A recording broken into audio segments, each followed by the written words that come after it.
श्री स्वामी समर्थ. नमस्कार मित्रांनो.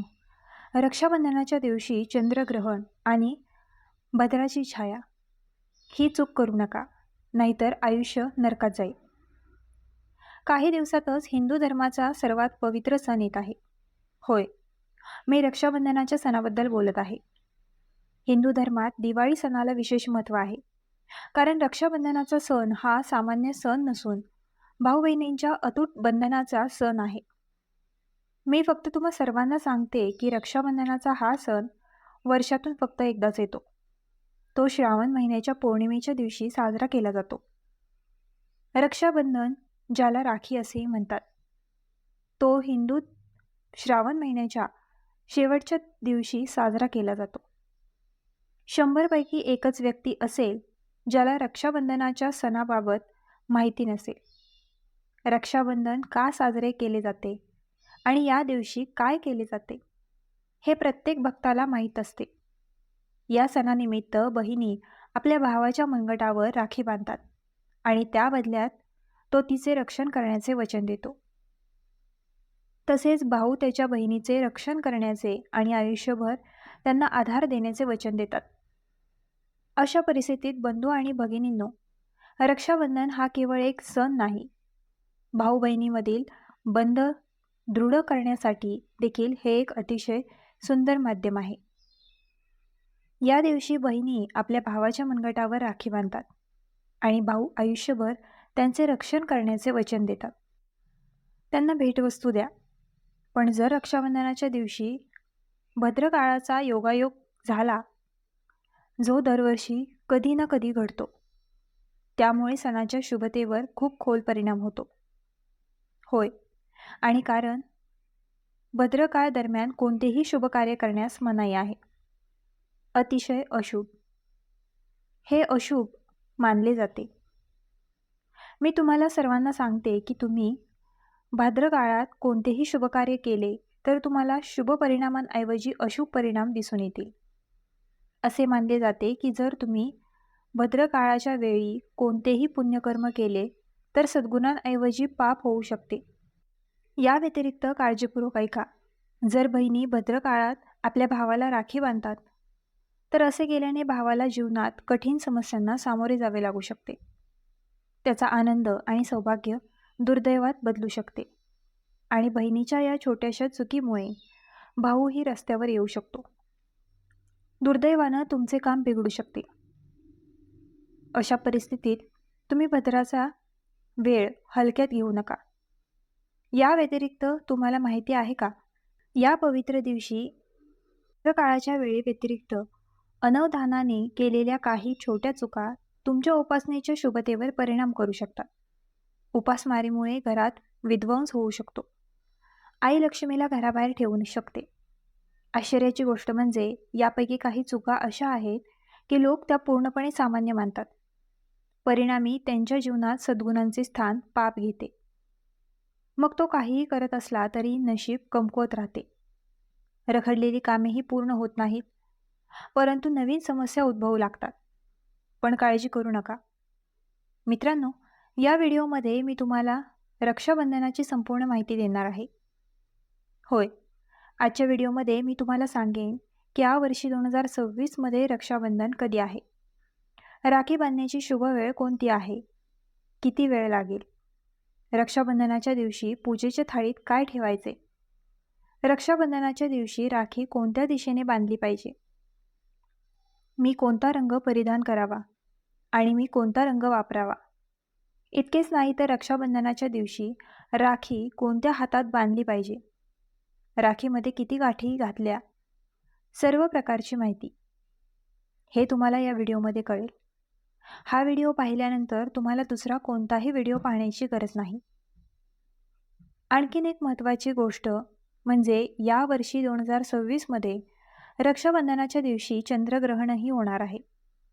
होय, आणि प्रत्येकाच्या मनात प्रश्न आहे की रक्षाबंधनाच्या दिवशी चंद्रग्रहण होईल का, हे भारतात दिसेल की नाही, ते वैध ठरेल की नाही. त्यामुळे तुम्हाला काळजी करण्याची गरज नाही. तुम्हाला फक्त व्हिडिओ काळजीपूर्वक पाहावा लागेल. व्हिडिओ थोडा लांब असू शकतो, परंतु तुम्हाला संपूर्ण माहिती मिळेल आणि तुम्हाला पुन्हा व्हिडिओ पाहावा लागणार नाही, ज्यामुळे तुमचा वेळही वाचेल. अशा परिस्थितीत तुमचा काही मौल्यवान वेळ काढा आणि हा व्हिडिओ पहा. व्हिडिओमध्ये पुढे जाण्यापूर्वी मी तुम्हाला मागील व्हिडिओमध्ये प्रश्न विचारला होता की भगवान भोलेनाथ यांच्या पहिल्या पत्नीचे नाव काय होते. प्रत्येक भक्तांनी सांगितले की भगवान शिवाच्या पहिल्या पत्नीचे नाव माता पार्वती होते. तर काही लोक म्हणाले की आई सती आहे आणि काही म्हणाले की उमा आहे. पण मी तुम्हाला सांगते की भोलेनाथांच्या पहिल्या पत्नीचे नाव माता सती होते. असे म्हणणारे सर्व बंधू भगिनी अगदी बरोबर आहे. आणि आज या व्हिडिओचा प्रश्न असा आहे की भगवान श्री हरी विष्णू वर्षातून किती महिने झोपतात, आणि जो कमेंटमध्ये आधी उत्तर देईल त्याचे नाव पुढच्या व्हिडिओमध्ये सांगितले जाईल. पण त्याआधी तुम्हाला आयुष्य आनंदी हवे आहे, मजबूत कुटुंबासाठी शुभेच्छा. महाकालाचा आशीर्वाद तुमच्यावर आणि तुमच्या संपूर्ण कुटुंबावर कायम राहो. हा व्हिडिओ नक्की लाईक करा आणि आमच्या चॅनलला सबस्क्राईब करा. तसेच तुमचे नाव आणि ओम नमः शिवाय, हर हर महादेव असे खऱ्या श्रद्धेच्या भावनेने कमेंट बॉक्समध्ये लिहा.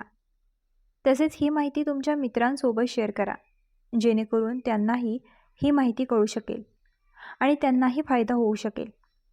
तर सर्वात आधी मी तुम्हाला सांगते की वर्ष 2026मध्ये राखी बांधण्याचा सण कधी साजरा केला जाईल. राखी बांधण्याची शुभ वेळ कोणती आहे, टिकेल की नाही.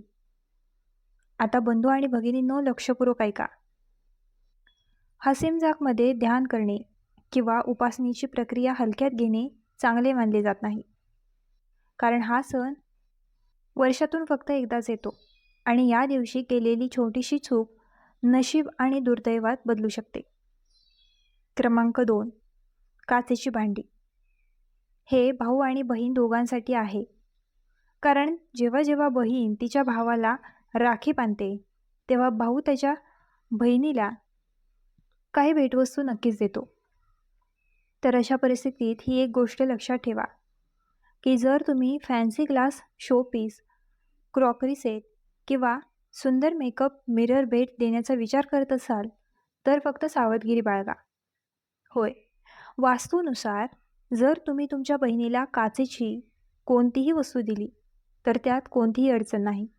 पण जर चुकूनही दिला काच तुटला असेल तर नकारात्मक ऊर्जा मागे राहू शकते, ज्यामुळे घरात कोणत्याही कारणाशिवाय भांडण होऊ शकते.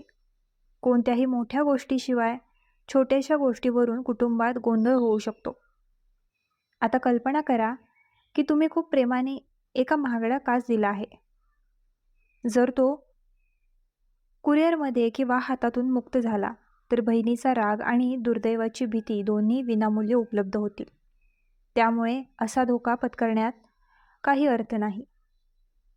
घड्याळ क्रमांक 3. होय, माझा प्रिय भाऊ आणि बहीण एक आकर्षक स्मार्ट घड्याळ देऊन आपल्या बहिणीला आनंदी करण्याचा विचार करत आहेत. आणि जर बहीण तिच्या भावाला घड्याळ भेट देण्याचा विचार करत असेल तर फक्त प्रतीक्षा करा. वास्तूनुसार एखाद्याला घड्याळ भेट देणे फार शुभ मानले जात नाही. असे मानले जाते की घड्याळ भेट देऊन तुम्ही नकळत तुमच्या आयुष्यातील वेळेचे किंवा नियतीचे नियंत्रण दुसऱ्या कोणाकडे सोपवता. जर तुमची वेळ सकाळी धावत असेल तर तुमची शुभ वेळ अशुभ वेळेत बदलू शकते. जर तुम्ही ते घड्याळ तुमच्या बहिणीला देत नसाल, या व्यतिरिक्त तुम्ही घड्याळ देखील दिले आहे आणि तुम्ही घड्याळ दिले आहे जे चालत नाही, म्हणून समजून घ्या की तुमची अशुभ वेळ सुरू होणार आहे. तत्पूर्वी तुम्ही ती वेळ घराबाहेर काढा, ती तुमच्यासाठी शुभ ठरेल. क्रमांक 4. धारदार आणि धारदार वस्तू. रक्षाबंधनाच्या दिवशी प्रिय भक्त कोणालाही सुईच्या कात्रीसारख्या धारदार वस्तू देण्याचा विचार करत आहे. जरी ती तुमची बहीण असली तरी अशी चूक करू नका, कारण हे विसरू नका की श्रावण महिन्याची पौर्णिमा देखील रक्षाबंधनाच्या दिवशी असते आणि पौर्णिमेच्या दिवशी एखाद्याला धारदार वस्तू देणे किंवा खरेदी करणे खूप अशुभ मानले जाते. असे केल्याने तुमचे नशीब कमकुवत होईल. व्यवसायात घसरण होत आहे. वैवाहिक जीवनात समस्या निर्माण होतील. 5व्या क्रमांकाची लढाई. भावंडांमध्ये वारंवार भांडणे होत असतात. पण रक्षाबंधनाच्या दिवशी हे लक्षात ठेवा की रक्षाबंधनाच्या या शुभ प्रसंगी बंधू भगिनींनी भांडू नये. इतरांशी वाद घालू नका. या दिवशी लहान गोष्टींवर राग येणे, वाद घालणे आणि एकमेकांना दुखावणे टाळले पाहिजे. राखी ज्या नात्यात घट्ट बांधते त्याच दिवशी त्या नात्यात कटुता येऊ नये. विशेषतः रक्षाबंधनाच्या दिवशी भाऊ बहिणींमध्ये पैसे किंवा व्यवहारांबाबतचे वाद टाळले पाहिजे. अन्यथा त्याचा परिणाम अर्थव्यवस्थेवर होईल. त्यामुळे आर्थिक स्थिती अधिकच खालावली. जे पैसे घरात येतात निरुपयोगी गोष्टींवर खर्च होऊ शकतो आणि जर तुम्ही कारण असाल तर सावधगिरी बाळगा. 6वी, राखी लगेच काढून टाकते. होय मित्रांनो, राखी हा संरक्षणाचा एक फॉर्म्युला मानला जातो. जेव्हा राखी बांधली जाते तेव्हा त्याच दिवशी ती लगेच काढली जाऊ नये याची काळजी बांधवांनी घेतली पाहिजे. त्यामुळे विधी पूर्ण होताच तो काढण्याऐवजी काही काळ मनगटावर बांधला पाहिजे. किती दिवस लागतात या मुद्द्यावर वेगवेगळी मते आहेत. कधीकधी ते अनेक दिवस ठेवले जाते. कधीकधी ते विशेष पूजेच्या किंवा सणाच्या दिवशी खाली आणले जाते. राखी काढताना तुम्ही टिप्पणीमध्ये सांगा. तसेच लक्षात ठेवा की निळी किंवा काळी राखी बांधू नका आणि ती विकत घेऊ नका. एक लाल राखी विकत घ्या आणि बांधा. मी व्हिडिओच्या वर्णनात राखी खरेदी करण्याची लिंक देईल. तेथूनच तुम्ही चांगल्या राख्या खरेदी करू शकता. क्रमांक 7, तुळशी. रक्षाबंधनाच्या दिवशी तुळशीचे पाणी द्यावे की नाही असा प्रश्न अनेक भक्तांना पडतो. कारण यावेळी चंद्रग्रहणही याच दिवशी होणार आहे. भद्र देखील जगतो. त्यामुळे लक्षपूर्वक ऐका. तुम्ही दुःखी आहात की नाही हे तुम्हा सर्वांना सांगा. तुम्ही तुळशीला कोणत्याही अडचणीशिवाय पाणी देऊ शकता. तुम्ही तुळशीची पूजा करू शकता. अशा परिस्थितीत रक्षाबंधनाच्या दिवशी सकाळी आणि संध्याकाळी तुळशीखाली दिवा लावणे तुमच्यासाठी शुभ ठरेल. तुळशीची पूजा करा. शक्य असल्यास तुळशी मातेची आरती करा. जर तुम्ही असे केले तर तुमचे दुर्दैव आनंदात बदलेल. घरातील नकारात्मक ऊर्जा दूर होईल. सकारात्मक ऊर्जा आकर्षित होईल आणि माता लक्ष्मी घरात धावून येईल. कारण तुळस ही माता लक्ष्मीचे प्रतीक आहे आणि भगवान श्री हरिविष्णूला खूप प्रिय आहे. उपलब्ध पंचांगानुसार रक्षाबंधन 28 ऑगस्ट रोजी असून राखी बांधण्याचा दिलेला कालावधी सकाळी 6:19 ते 9:48 पर्यंत असा आहे आणि भद्रा सूर्योदयापूर्वी संपलेली असल्याचे नमूद आहे. त्यामुळे रक्षाबंधनाच्या दिवशी भद्रेच्या नावाने भीती निर्माण करून लोकांना घाबरवण्याची आवश्यकता नाही. धार्मिक नियम पाळायचे असतील तर स्थानिक पंचांगानुसार वेळ निवडा. आता एक सुंदर संकल्प करा. राखी बांधताना भाऊ म्हणू शकतो, मी माझ्या बहिणीच्या आनंदात तिच्या सोबत राहीन, संकटात मदत करीन आणि तिच्या स्वाभिमानाचा आदर करीन. बहीणही म्हणू शकते, मी माझ्या भावाच्या आरोग्यासाठी, सुखासाठी आणि प्रगतीसाठी सदैव प्रार्थना करेन. हा संकल्प कोणत्याही महागड्या भेटवस्तूपेक्षा मोठा आहे. मित्रांनो, रक्षाबंधनाचा सण भीतीचा नाही, प्रेमाचा सण आहे. चंद्रग्रहण ही आकाशातील नैसर्गिक घटना आहे, तर भद्र ही धार्मिक पंचांगातील संकल्पना आहे. त्यामुळे या दोन्ही गोष्टी समजून घेताना श्रद्धेबरोबर विवेकही ठेवला पाहिजे.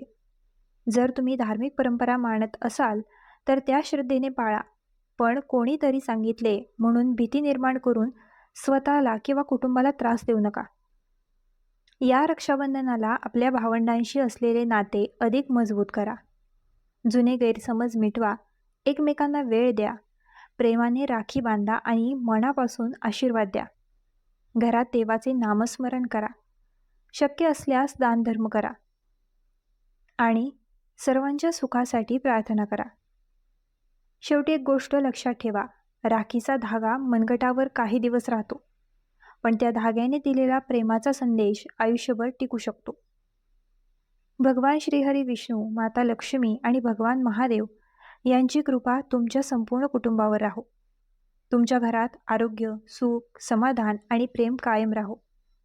जर तुम्हालाही वाटत असेल की रक्षाबंधनाचा खरा अर्थ प्रत्येक भावाने आपल्या बहिणीने समजून घ्यावा, तर ही माहिती आपल्या भावंडांसोबत नक्की शेअर करा आणि कमेंटमध्ये श्रद्धेने लिहा, ओम नमः शिवाय, हर हर महादेव. तर मित्रांनो, आजचा हा व्हिडिओ तुम्हाला कसा वाटला आम्हाला कमेंट करून नक्की सांगा. आणि आपल्या ग्लो मराठी चॅनलला लाईक, शेअर, सबस्क्राईब आणि हाईप करायला विसरू नका.